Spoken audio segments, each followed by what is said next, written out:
Ada di YouTube juga nanti. Rumusnya ada yang kalimat verbal, ada yang kalimat nominal. Apa sih perbedaan kalimat verbal sama kalimat nominal? Kalau kalimat nominal, kita bahas dulu yang bawah. Kalimat nominal itu biasanya dikenal dengan kalimat yang membutuhkan to be. Oke? Kalimat nominal itu disebut dengan kalimat yang membutuhkan to be.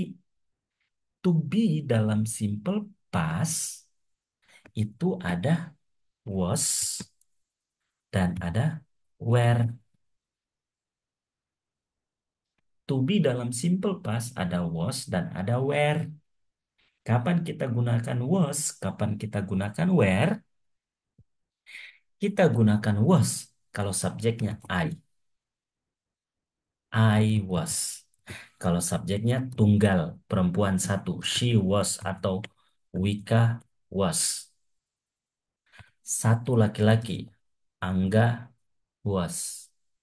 Atau he was. Atau satu hewan atau satu benda yang bukan manusia. Kita bilang the moon was. Satu ya. Ingat kalau satu. Kita pakai where. Kapan kita pakai where? Kalau subjeknya itu you. You were. They were. Atau jumlahnya lebih dari satu.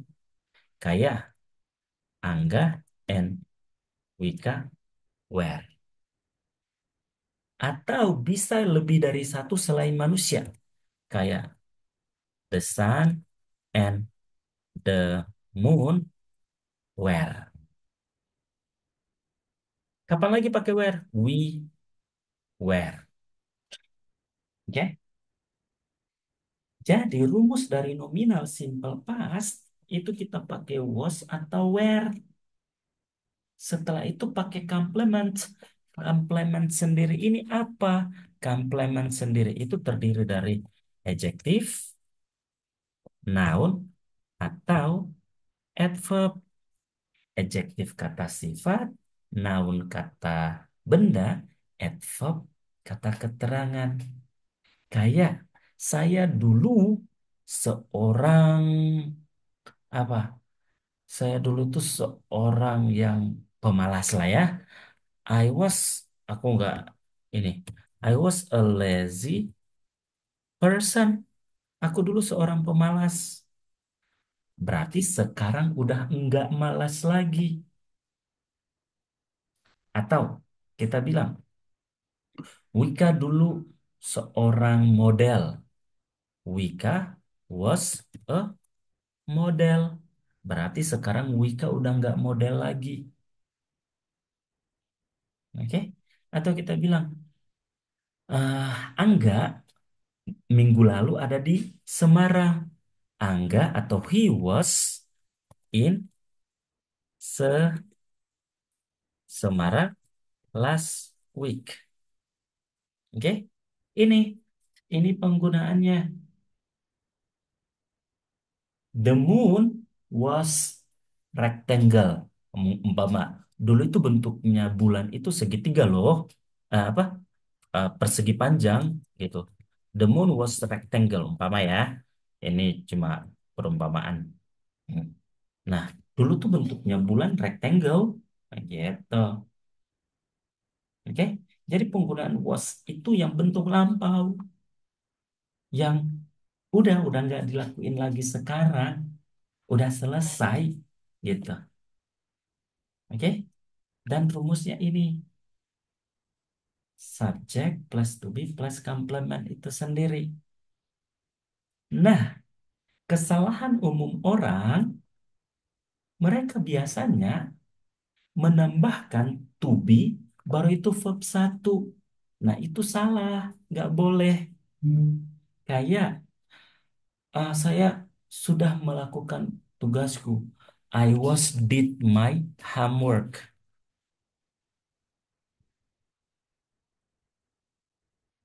I was did my homework. Padahal atau ada juga yang salah tulisnya gini. I was do my homework. Nah, ini yang nggak boleh. Ini kesalahan umum. Atau saya sudah makan tadi pagi. I was eat in the morning. Ini kesalahan umum. Nggak boleh itu ada to be bertemu dengan verb satu. Kecuali kalau verb satunya akan berubah menjadi verb ing atau verb tiga. Gitu. Jadi kalau kita mau bilang saya udah makan tadi pagi, ya udah makan kan kata kerja. Dia melakukan aktivitas. Berarti jangan pakai was. Pakai aja langsung verb 2. I ate in the morning. Atau perjelas I ate bakso in the morning. Saya udah mengerjakan tugasku semalam. Jangan was. Langsung aja I did my homework last night. Ingat, bakalan salah kalau ada to be bertemu verb satu dan verb satunya baik-baik aja. Bakalan salah juga dan salah besar kalau ada to be bertemu verb 2. Nggak bisa. I was did my homework. Nggak boleh. Nggak boleh. Nggak pernah ada. I was ate bakso in the morning. Nggak boleh. Nggak pernah ada ya. Oke? Sampai sini jelas nggak? Yes, agak besar. Mm-mm. Nah, apa sekarang pengertian verbal? Kalau verbal sendiri umumnya menggunakan verb. Kalau nominal menggunakan to be dan komplement, kalau verbal menggunakan verb. Sama, dalam verbal juga nggak pernah boleh didahului to be itu sendiri. Nggak pernah. Nggak pernah boleh. Oke? Dan verbal umumnya menggunakan verb 2. I ate bakso in the morning. Nah, dalam verbal, biasanya orang-orang yang salah dalam penggunaan kalimat verbal simple past pada saat kalimatnya negatif. Kan kalau kalimat positifnya itu umumnya udah biasa ya, kayak Teh Kania mencuci ah, mencuci piring ya, wash mencuci pakaian udah terlanjur dalam sini. Teh Kania wash the clothes ah, last night, umpama ya. Teh Kania pinjam namanya. Tekannya wash the clothes last night. Semalam tekannya mencuci pakaian atau did laundry, boleh ya. Nah, yang paling umumnya orang-orang salah pada saat menggunakan kalimat negatifnya. Negatifnya itu mereka gunakan lagi kayak gini. Tekannya did not, udah nih didn't atau did not, dia kembali lagi di sini. Wash the clothes last night.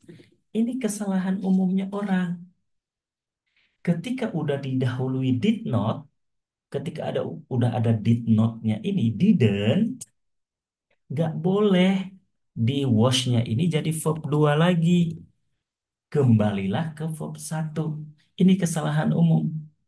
Tekannya didn't wash the clothes last night. Oke? Sama juga orang-orang banyak kesalahan kalau mereka buat dalam pertanyaan, apakah tekan ya mencuci pakaian semalam? Did, ini salah, maaf. Did tekan ya washed the clothes last night. Ini juga umumnya orang-orang melakukan kesalahan. Harusnya adalah kalau udah ada kata did, maka langsung aja kembali ke verb satu.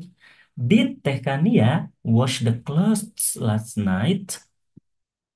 Gitu. Sama nih ketika kita bilang kalimat positifnya.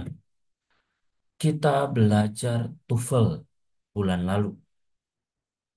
We studied TOEFL last atau yesterday. We studied TOEFL yesterday. Kemarin kita nggak belajar TOEFL. We didn't study.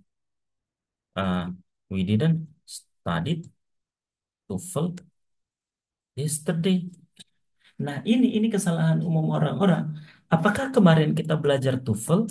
Did we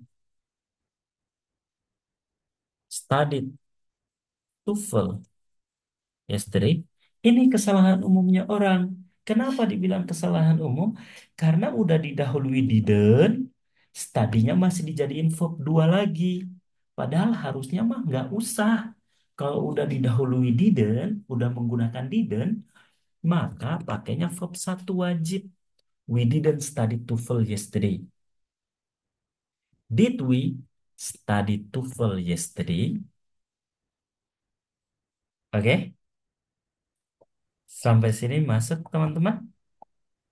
Masuk, Mister. Perbedaan antara verbal dan nominal. Jadi perlu diingat, karena kebanyakan teman-teman itu rancu dan bercampur gitu antara nominal sama verbalnya. Dan emang paling banyak itu ada did, terus verbnya verb 2. Ada to be, is, MR, was, were, masih bertemu verb 1 atau masih bertemu verb 2. Padahal nggak boleh. Oke? Jelas ya? Jelas, Semoga Mister. sampai sini udah jelas teman.